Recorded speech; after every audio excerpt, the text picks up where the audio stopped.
తాకట్లో ఉన్న మీ బంగారాన్ని విడిపించి ఆ రోజు ఆన్లైన్ రేటుకి కొంటాం. Sharma gold company. దాసనారాయణరావు గారు చనిపోయి 6 సంవత్సరాల పైన అవుతుంది. ఇప్పుడు దాసనారాయణరావు గారి ప్రస్తావన రాగానే మోహన్ బాబు గారి ఫేస్ అనేటువంటి సూపర్ ఇంపోజ్ అవటం అనేటువంటి అందరికీ తెలిసినటువంటి విషయం. ఇంకా ఆయన లెగసీని కంటిన్యూ అవ్వకుండా ఆయన లెగసీ అనేటువంటిది అలా స్తంభించిపోయింది. ఆయన కుటుంబం వైపు నుంచి కానీ ఇటువైపు నుంచి కానీ మీరు ఏమైనా ఇనిషియేషన్ తీసుకుని ఆయన పేరు ఎవరైనా ఆయన స్థానాన్ని ఆక్యుపై చేస్తానంటే వాళ్ళకు ఓటేస్తాను హ్యాపీగా. నాకొద్దు, మన వల్ల కాదు, మన వల్ల కాదు కాదు కాదు నాకు చాలా పనులు ఉన్నాయి, మన వల్ల కాదు. ఆయన స్థానాన్ని ఆక్యుపై చేయగలిగిన వ్యక్తి ఎవరైనా ఉన్నారని ఇండస్ట్రీలో? నాది ఉంటే ఎవరైనా సరే ఐ అప్రిషియేట్, కౌగులించుకొని ముద్దు పెట్టుకుంటాను. చిరంజీవి గారు అనుకుంటున్నారు అందరూ. I appreciate, you welcome that. Yes. నాయకత్వం అనేటువంటి ఇండస్ట్రీ నాయకత్వం అనేటువంటిది గారు చిరంజీవి ఎవరైనా తీసుకోవచ్చు. ఇండస్ట్రీ ఒకటి సొత్తు కాదు, అందరూ నాయకులే, అందరూ నాయకత్వమే, అందరూ గొప్పవాళ్ళే. ఇక పోతే మోహన్ బాబు గారికి ఎంత పబ్లిక్లో ఎంత అప్లాజ్ వచ్చినప్పటికీ కూడా, ఎంత ఈ సినిమాలు విజయవంతమైనప్పటికీ, ఎంత ప్రతిష్టాత్మకమైన వ్యక్తిగా అతను ఎదిగినప్పటికీ కూడా అవార్డు అనేటువంటిది ఏది మోహన్ బాబు గారికి రాలేదు.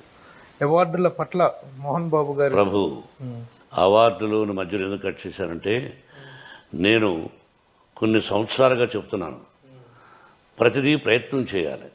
అప్పట్లో నంది అవార్డులు కొంతమంది నిర్మాతలు ఎలా ప్రయత్నం చేశారో తలుచుకుంటుంటే ఆశ్చర్యపోతుంటాను. వాళ్ళ బిడ్డలకు కావాలని అవార్డు నాకు ఇవ్వండి సారీ, లేదా మా కొడుక్కి ఇవ్వండి, పలానాడికి ఇవ్వండి అని రికమెండేషన్స్ నంది అవార్డులప్పుడు. ఇవి నేను చాలా సందర్భాల్లో అన్నాను, గడ్డి వేస్తే నంది వస్తుంది అని. ఆ తర్వాత నేను ఆ పదాన్ని మాట్లాడడం కూడా మానేశాను.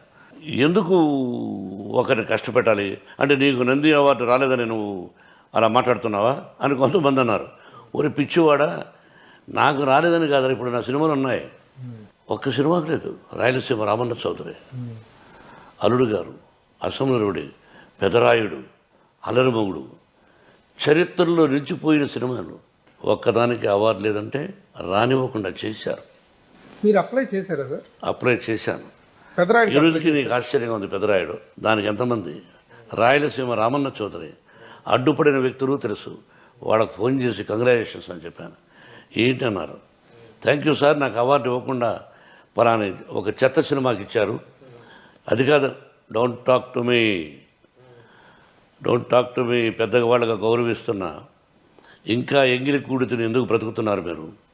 ఇంత వయసు వచ్చింది, మీరందరూ కమిటీ సభ్యులు, ఎంగిలి కూడితినండి సార్, ఎందుకు అటువంటి పనులు చేస్తారు అని. నీకు తెలుసో లేదో, ఈరోజు చూడు సినిమా మనోజ్ది, జుమ్మందనాదం, మనోజ్ బాబు యాక్ట్ చేశాడు. క్లైమాక్స్ సాంగ్ చూడు, ఇట్ ఈజ్ నభూతో నా భవిష్యత్తు. ప్రతి స్కూల్లోనూ ఆ పాట పెట్టుకోవాలి. చంద్రబోస్ రాశాడు. దానికి అవార్డు రావాలి, బిడ్డకు రావాలి, కాకుండా ఎవరో తీసుకున్నారు.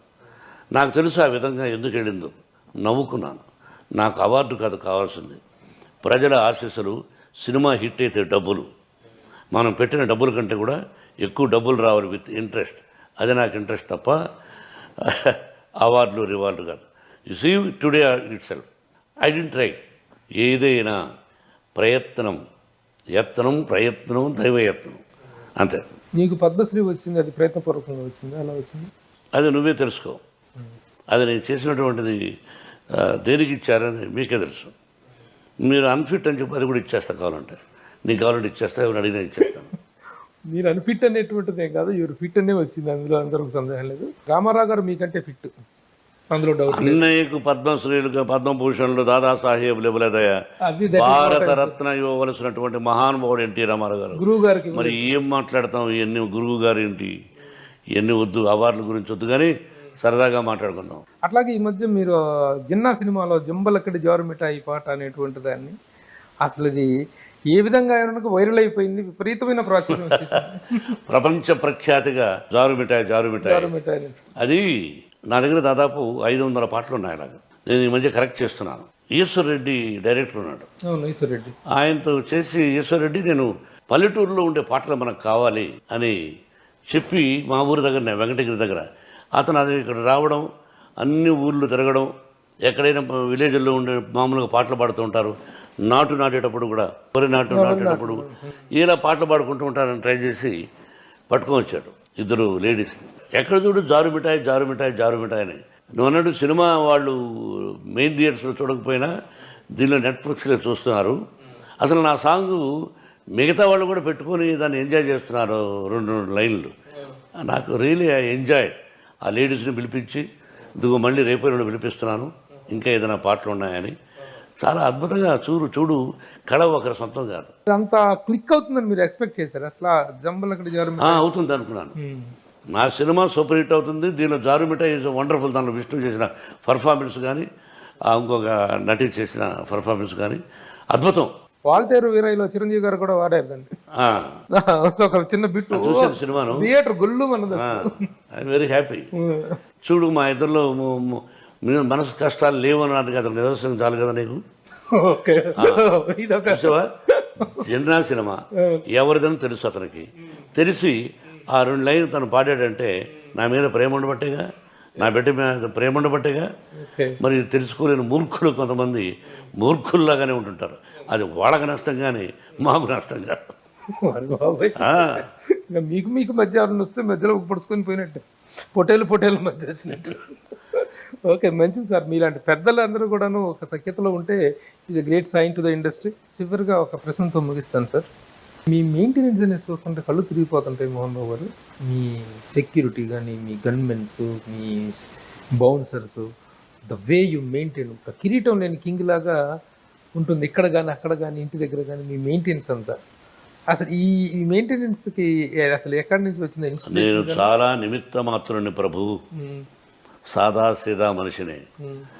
ఏం కాదు, నేను గొప్పవాడిని కాదు. గొప్పవాళ్ళని కాదు కానీ ఇంత రాయల్ మెయింటెనెన్స్ అనేటువంటిది ఆర్థిక పరంగా నువ్వు అనుకుంటున్నావు, నేను అనుకోలేదు.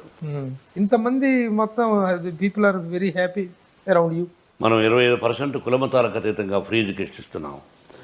ఎంతోమంది బిడ్డలు ఇక్కడ చదువుకున్న వాళ్ళు చాలా చాలా గొప్ప పోస్టుల్లో ఉన్నారు. I feel proud for that.